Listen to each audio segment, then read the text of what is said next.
Hello everyone, this is ज्योति है।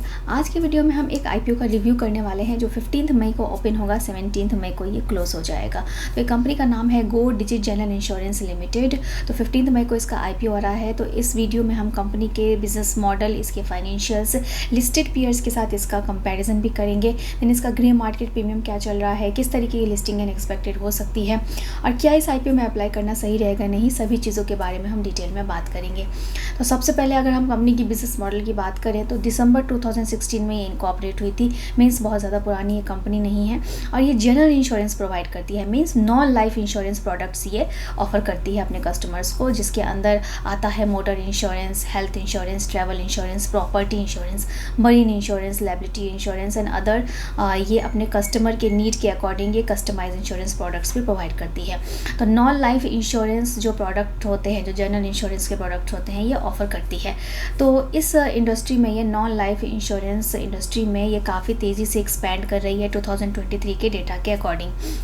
तो ये कंपनी का पूरा बिजनेस मॉडल है और इनका टारगेट है कि आने वाले टाइम में ये इंश्योरेंस प्रोडक्ट्स को इतना इजी बनाना चाहती है ताकि एक 15 साल का बच्चा भी इंश्योरेंस प्रोडक्ट्स को ईजिली समझ सके और वो टेक्नोलॉजी की हेल्प से एंड अदर चीज़ों पे वर्क करके ये इंश्योरेंस प्रोडक्ट्स को काफ़ी इजी टू अंडरस्टैंड बनाना चाहती है। ये कंपनी का मोटो है। अगर इनके डिस्ट्रीब्यूशन चैनल की बात करें तो करेंटली इंडिया में इनके 25 स्टेट एंड यूटी में इनके डिस्ट्रीब्यूशन चैनल्स हैं। पीयर्स के साथ इनका कंपैरिजन करें तो करेंटली इनके 3 लिस्टेड पीयर्स जो हैं, जो अभी फ़िलहाल हैं, जिसमें से पहला है न्यू इंडिया एश्योरेंस, दूसरा है स्टार हेल्थ इंश्योरेंस और तीसरा है इसमें आईसीआईसीआई लोम्बार्ड। तो काफ़ी फेमिलियर नेम है। तो अगर इसके साथ इनका कंपैरिजन किया जाए गो डिजिट का, तो जो पहला है न्यू इंडिया इंश्योरेंस, जिसका अगर नेटवर्थ आप देखें तो 20,705 करोड़ का है, जबकि गो डिजिट का जो नेटवर्थ है वो सिर्फ 2,325 करोड़ का है। मीन्स न्यू इंडिया इंश्योरेंस के कंपैरिजन में ये काफ़ी छोटी कंपनी है। देन अगर स्टार हेल्थ की बात करें तो स्टार हेल्थ का पी रेशो फिलहाल है 54 का। तो यहाँ से अगर हम गो डिजिट से इसका कंपेयर करें तो गो डिजिट का जो आईपीओ है वो काफ़ी हमें ओवर वैल्यूड यहाँ पे नज़र आ रहा है। देन आईसीआईसी लोम्बार्ड की अगर बात करें तो आईसीआईसी लोम्बार्ड का जो रिटर्न ऑन नेटवर्थ है वो फिलहाल 17% का है, जबकि गो डिजिट का सिर्फ 5% के आसपास है। तो इन सभी के कंपैरिजन में अगर इनका पीयर्स के साथ कंपैरिजन किया जाए तो फिलहाल तो गो डिजिट जो है वो अपने पीयर्स के कंपैरिजन में काफ़ी पीछे नज़र आ रही है। तो ये कंपनी का जो है पीयर कंपैरिजन हो गया, बिजनेस मॉडल हो गया। अब फाइनेंशियल्स को अगर देखें, जिसे देखना काफ़ी ज़रूरी है, तो फाइनेंशियल्स में भी आपको इसमें काफ़ी अप एंड डाउन्स देखने को मिलेंगे। तो अगर आप सबसे पहले यहाँ से असेट को देखेंगे तो असेट में तो हमें पिछले 3 साल में ग्रोथ देखने को मिली है। 2021 से लेकर दिसंबर 2023 तक आप देखेंगे कि कंपनी के असेट में ग्रोथ हुई है। लेकिन रेवेन्यू में आप देखेंगे कि पहले इनके पास अगर सेल्स देखें तो इनका सेल्स जो था वो माइनस में था, लेकिन फिर कंपनी ने मार्च 2023 से पिकअप किया है और इनका जो रेवेन्यू है वो पॉजिटिव हुआ है। प्रॉफिट आफ्टर टैक्स में देखेंगे कि काफ़ी जो है इसमें भी आपको काफ़ी अप एंड डाउन्स दिखेंगे, जहाँ पे पहले ये एक लॉस मेकिंग कंपनी थी और लॉस जो है वो बढ़ा है, जहाँ पे मार्च 2021 में यहाँ पे 122.76 करोड़ का लॉस दिख रहा है, जो मार्च 23 में और बढ़ गया है।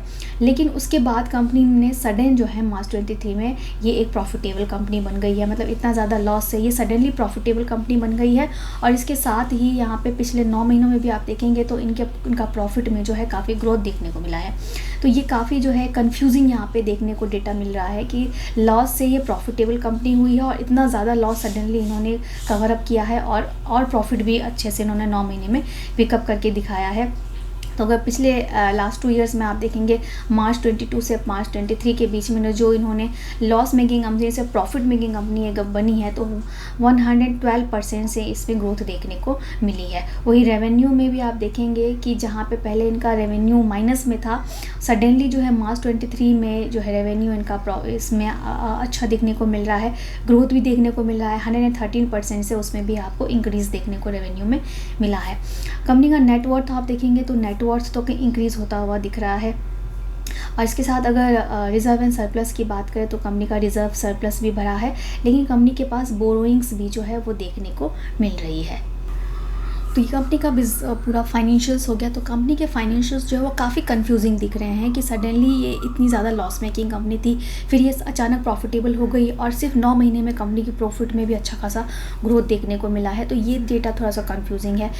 तो इन सब के बेसिस पे थोड़ा सा जो है यहाँ पे कंपनी को अच्छे से जो इनका सब्सक्रिप्शन जब आएगा तो उसको ट्रैक करने की ज़रूरत है कि किस तरीके से कंपनी का जो सब्सक्रिप्शन है, जो बड़े बड़े इन्वेस्टर्स है, इसमें कैसा डिमांड देखने को मिल रहा है। अब हम अगर इसके हम बात करेंगे आईपीओ की डिटेल्स की कि आईपीओ की क्या क्या डिटेल्स है, तो 15 मई को ये ओपन होगा और 17 मई को ये क्लोज़ हो जाएगा। 23 मई को ये एक्सचेंज पे लिस्ट हो जाएगी। इसकी फेस वैल्यू जो है वो 10 रुपीज़ पर शेयर की है। प्राइस बैंड जो है हायर कट ऑफ पे जहाँ अप्लाई करना होता है तो 272 रुपीज़ पर शेयर का इसका प्राइस बैंड है। एक लॉट में 55 शेयर्स रहने वाले हैं। तो रिटेल कैटेगरी में मैक्सिमम 13 लॉट्स के लिए अप्लाई किया जा सकता है, स्मॉल HNI में 14 लॉट्स के लिए और मैक्सिमम 66 लॉट्स के लिए अप्लाई कर सकते हैं। दैन टोटल जो इस आईपीओ का साइज़ है वो है 2614 करोड़ का, जिसमें से 1125 करोड़ का फ्रेश इशू है एंड 1489 करोड़ का ऑफर फॉर सेल है। यहाँ पे अगर एंकर इन्वेस्टर्स की बात करें तो जिनका टोटल इशू साइज़ है 2614 करोड़ का, जिसमें से ये 1176 करोड़ जो है ऑलरेडी एंकर इन्वेस्टर्स से रेज कर चुकी है। यहाँ पे एक पॉजिटिव चीज़ इस कंपनी में ये नज़र आती है कि क्रिकेटर विराट कोहली और अनुष्का शर्मा का इसमें इन्वेस्टेड है, जहाँ पे उन्होंने 2.5 करोड़ जो है इस कंपनी ने इन्वेस्ट किए हुए हैं। हाँ, और इस आईपीओ के थ्रू वो अपने कोई भी स्टेक सेल नहीं कर रहे हैं, मतलब वो स्टे इन्वेस्टेड रहने वाले हैं।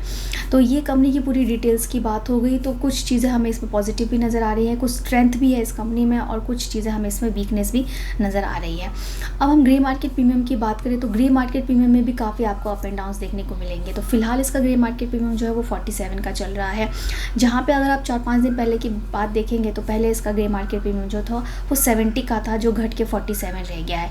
मीन्स आज की डेट में यहाँ पे 16 to 17% तक का आपको लिस्टिंग देखने को मिल रहा है, जो पहले 25% तक देखने को मिल रहा था। तो यहाँ पे भी जो है काफ़ी वॉचफुल रहने की ज़रूरत है। मीन्स अगर आप एक लॉट की बात करें तो एक लॉट पे यहाँ पे आपको 2500 के आसपास तक का बेनिफिट मिल सकता है आज के ग्रे मार्केट प्रीमियम के बेसिस पे।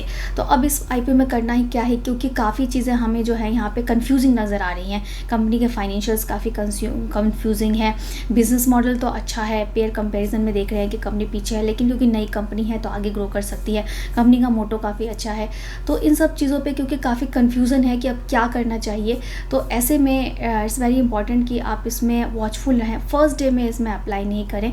इसमें देखें कि जो बड़े बड़े इन्वेस्टर्स होते हैं, QIBs जो है और जो HNIs है, किस तरीके का इसमें इंटरेस्ट दिखा रहे हैं। तो अगर थर्ड डे तक आप वेट करें, थर्ड डे के 12-1 बजे तक अगर इसमें सब्सक्रिप्शन डिमांड देखने को मिलती है, 5 टाइम से ही ज़्यादा ये सब्सक्राइब हो जाता है, तो आप इसमें डिसेंट लिस्टिंग गेन के लिए अप्लाई कर सकते हैं। क्योंकि इसके जो डेटा है, जो फाइनेंशियल्स है स्पेशली, क्योंकि अगर हम देखते हैं कि पिछले 2-3 सालों में इसमें कॉन्स्टेंट प्रॉफिट बना के कंपनी दिखा रही है, तो हमें एक इसमें ट्रस्ट आता है। लेकिन यहाँ पे काफ़ी कंफ्यूजिंग है, इसलिए तो इस बेटर कि आप इसमें थोड़ा वॉचफुल रहें, वेट एंड वॉच करें। थर्ड डे के मिड डे तक वॉच करें।